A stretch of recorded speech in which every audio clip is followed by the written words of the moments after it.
આમોદ તાલુકાના national highway 64 ઉપર નાહિયેર અને બોડકા ગામ નજીક બાઇક અને બોલેરો કાર વચ્ચે સર્જાયો ગમખ્વાર અકસ્માત. અકસ્માતમાં બાઇક ચાલકોને ગંભીર ઈજાઓ થતાં આમોદ સામૂહિક આરોગ્ય કેન્દ્ર ખાતે ખસેડવામાં આવ્યા. મધ્યપ્રદેશના બે યુવાનો બાઇક લઈને બોડકા ગામથી આમોદ તરફ આવી રહ્યા જ્યાં તેમને બોલેરો પિકઅપ ગાડી સાથે અથડાતા અકસ્માત સર્જાયો હતો.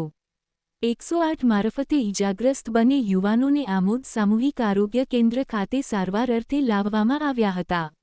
આમોદ તાલુકાના બોડકા ગામે એમપીના બે યુવાનો સરકારી સ્કૂલની કામગીરી કરતા કામદારોને નડ્યો અકસ્માત.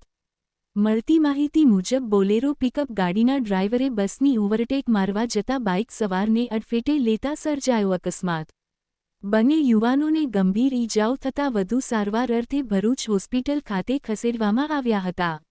અકસ્માતની જાણ આમોદ પોલીસને થતાં આમોદ પોલીસ તાત્કાલિક ઘટના સ્થળે પહોંચી અકસ્માતનો ગુનો નોંધી વધુ તપાસ હાથ ધરી હતી.